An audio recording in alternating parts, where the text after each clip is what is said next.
Good evening, everybody. Well, I am sitting at my table here.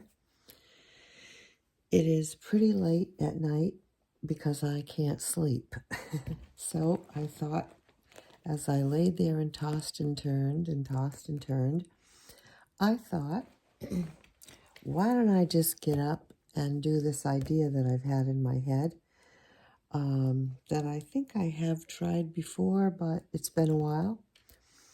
So what I've got here is some mixed media paper. It's black. And you all know and are pretty familiar with the one stroke, with the folk art paint, acrylic paint, and it's called the one stroke painting. Well, you can do that with watercolor. But I'm not only going to use mixed media paper, I'm also going to use mixed media. I tried it here. I did it here again with the acrylic white and the watercolor for the other color. So let's do that right now. I'm going to get my brush wet. One side of my brush is going to dip into the white, and one side of it is going to dip into the red. I'm going to mix it on my palette and come right over here. And I didn't get enough red on there. Well, let's go back into the red.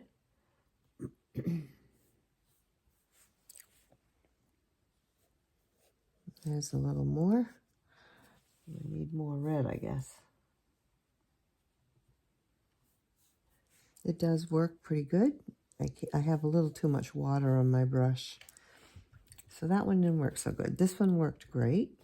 So, okay, so we got to start over again. Okay, so I'm going to put some white. I'm just not going to have as much water. I had watered my paints a bit, so I think I watered them a little too much. And then I think I'm going to go into some purple here instead. Yeah, a little too much water on the brush. It's from the white paint that I sort of added too much water. Okay, so we got purple and white this time. There we go. And I am not using a medium. In the one stroke, you know, you use, pretty sure that I can't remember, I haven't done it for so long, but there's a type of a medium that she uses to keep the paint wet and everything. Well, we're just going to use water here. But look at that. Isn't that pretty? I mean, whoa, that's really, wow, that came out really pretty. I mean, sometimes you just don't know. And it's okay to like have a faded one like this. That also works. Why not? Because that will give this painting, this whole thing, some depth. And this is using a pretty large brush. I don't have to use this large of one, but I'm going to go into the purple again. Whoops, I got the white in there. Well, let's see what happens. Too much white, yep. So the thing is here, you've got to have not very much water, and you've got to have, you know, you got to have for the water, for the, well, whichever, the watercolor or the acrylic, you've got to have a balance of water. Okay, so I'm using, and paint, so I'm using the blue right now with the white. I dipped into a blue. Well, it's a bluish purple. And doing the same kind of technique. Oh, how pretty these are coming out. Look at that. A little dot in the middle. I mean, I like it. Okay, wash that off again so we can get an even distribution on the brush for the most part. Okay, and my paints are a little bit on the dry side in my palette, which isn't helping me too much because I kind of resurrected an old palette that I had been using before. And the paint's got a little bit dry. So, I mean, there's another little thing, a little tip. You can't let your paint sit for a long time in, you know, in your in your palette without wetting them. They just dry up too much. So I'm going to get some white again, which I'm using acrylic on one side of my brush. And I'm going to dip over here into my, I think this is called Vermilion, I think, which is also a pretty color. All right, so we're going to come, because I'm doing white on the tops. Looks like a shell.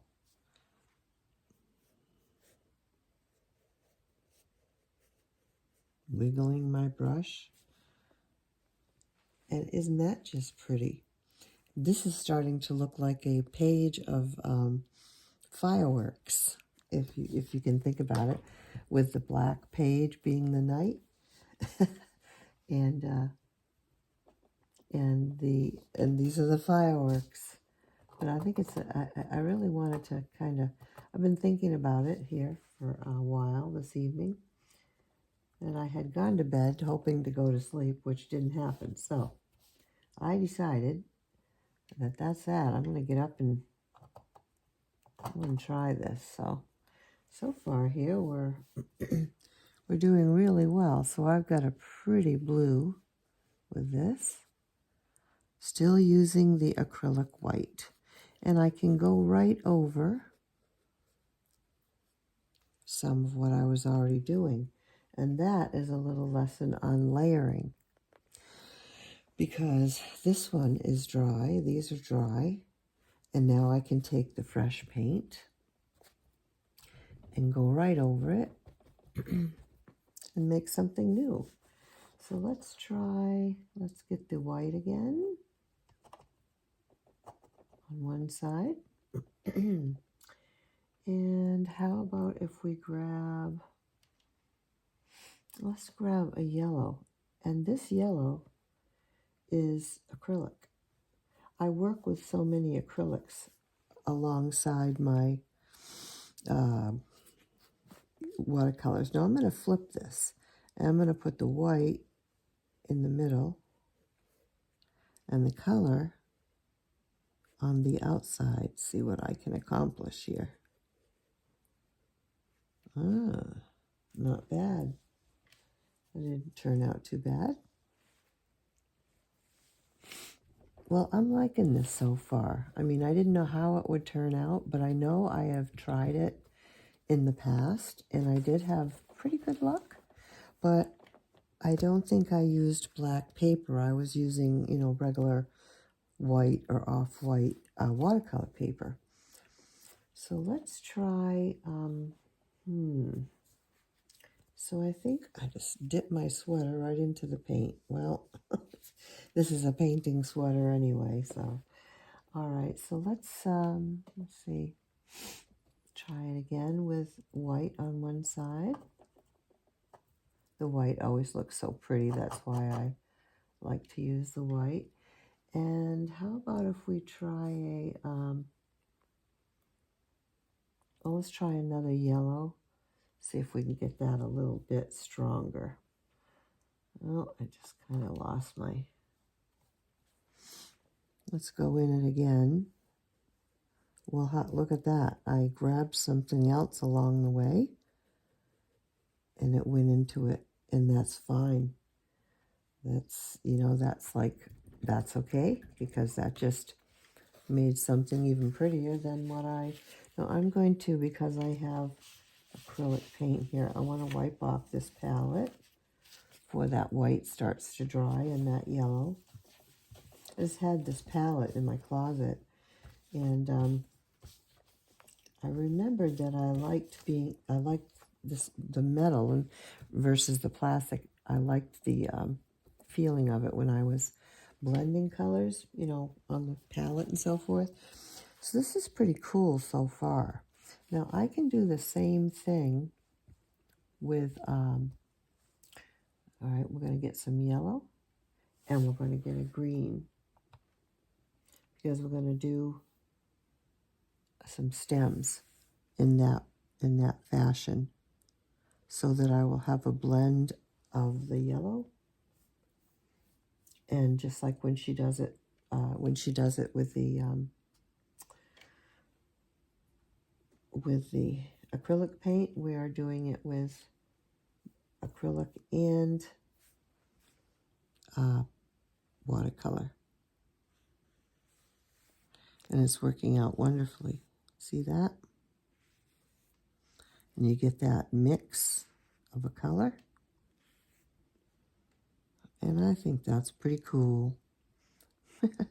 In a way, these look a little, they remind me of jellyfish. Let's see what the yellow and green, that's pretty. A little more green going on. My green's a bit dry. That's all right. And let's go right over one of the other ones that we just did, layering right over it, and pulling out our stem with the two colors. You know, it's really pretty on this black. I've done a few works on the black, and it's so pretty. And that's coming out really nice. Okay, you know what? I'm gonna put some yellow again, and some more, where's that green I was just using? And the green.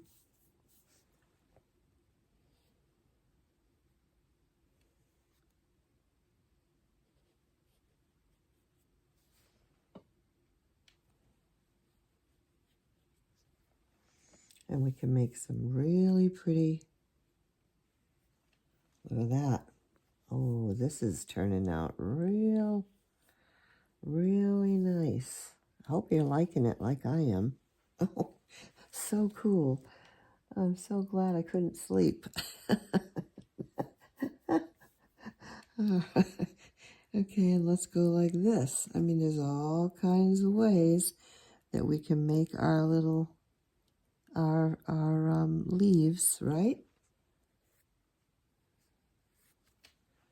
Oh, that's really cool. I like it very, very much. And we have a few things going on here. We have the one-stroke technique using both watercolor and acrylic. And we're doing some layering. We've got some depth with some of these in the background that are were very watery in the background, and then putting some on top. Now what I'm going to try to do is I'm going to try to even layer even more to a stronger.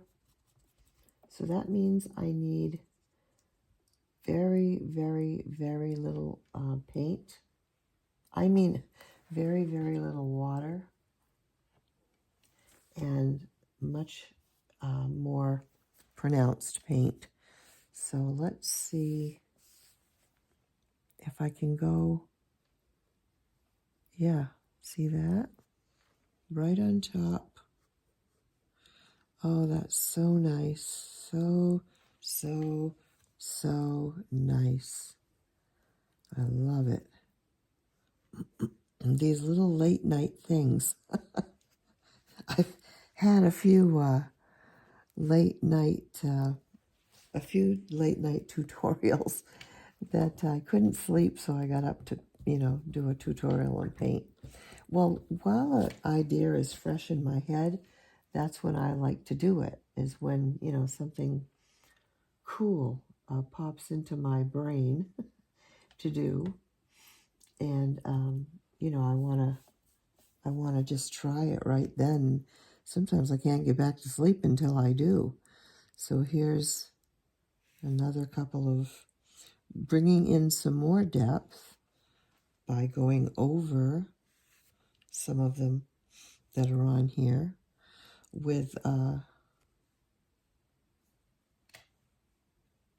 how cool is that?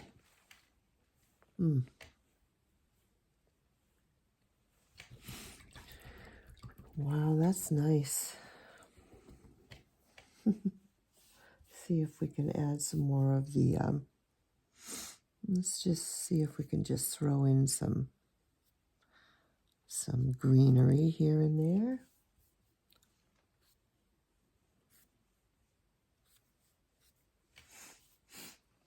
So once again, I'm using acrylic yellow and acrylic white on this one.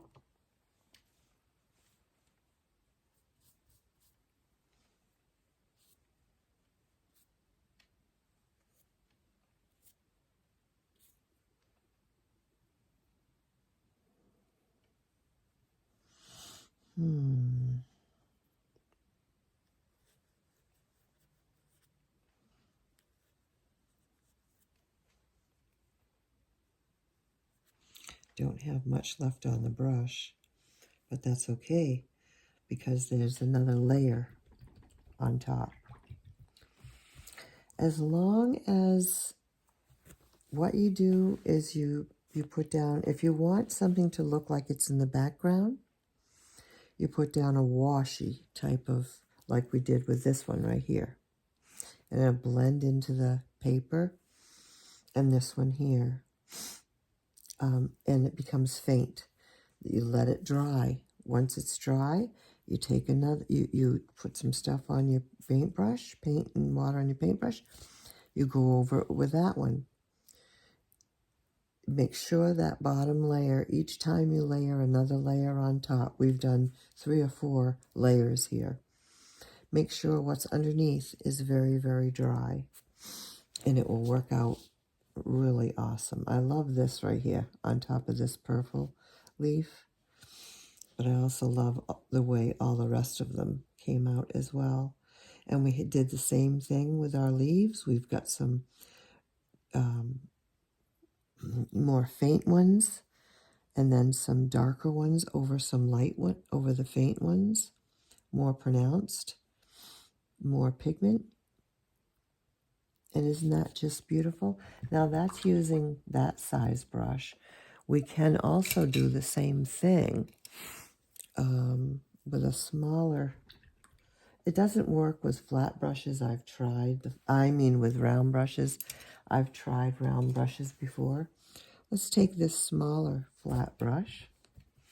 We will get some white. And we'll get some red again on the other side. Work it out a bit. Let's put something right here. Beautiful. Right on top of what we already had going. Another layer. Really very nice. Love it. I got a little extra white on there, so I thought, let's get it down. I don't have very much red, I'm afraid. So we have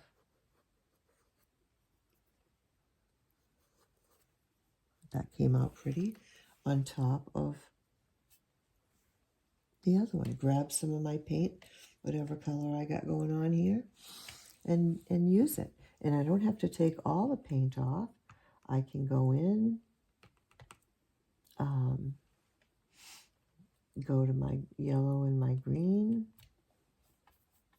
with the colors that I have already. Let's pull out some stems right over what I just did. Add a couple more leaves. It's kind of a ziggy thing, or just a like that, or a 2-1 like this. Get some more paint, just do this, right?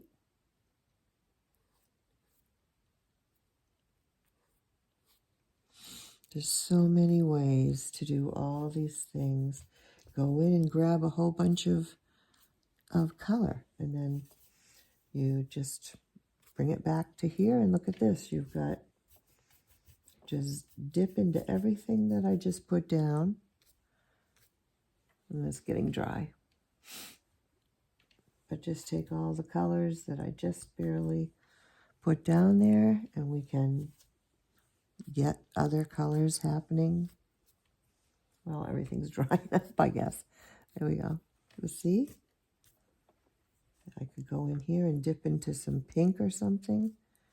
Add that. That's pretty, because what I do a lot is mix right on my palette. Get all these colors and just use them, you know? And before you know it, you really have something very beautiful. Go in the inside here. Just dip it and put it in. And I think that came out completely awesome. Well, it was very productive for me not to sleep this evening. So I hope you try this. Once again, I'm using acrylic white, acrylic yellow, and then my watercolor for all the other colors. Using the one stroke effect to work on black mixed media paper and do this beauty. Please try it. I think you'll absolutely love it. You'll just really love it. You might have to practice a little bit and you know, go back and check out the one stroke, because the one stroke is basically putting one color on one side of the corner and one color on the other side. On your paper, you know, back and forth to work it in to the brush. Then you come to the paper and do the you know, action you saw me do to make these flowers. Just because I want to try something before I finish this, just this one last thing. I'm going into white. I just thought of something. And before I end this, I want to try it. With this smaller brush, I'm going to go right on top of this one. Yeah. I just kind of made a double flower. Oh, gosh, that's pretty. I love to paint. I swear I just absolutely love to paint. And there we go again, using the same mixture. You can just pull down some whitish colored. Go back into some of the purple. Or I guess we'd have to use white into the center. And that's it. That's what I wanted to do. Well, folks, I hope you've enjoyed this exercise for the evening. I know I sure did. Check out my other tutorials. Always at the end, too, I like to wash them good and form the ends of them again. But how cool, how really, really cool this is. Check out my other tutorials. I'm sure there's some more fun stuff that you'll find in there. Put your comments or whatever, questions down for me. And I'll see you in the next video. Bye for now.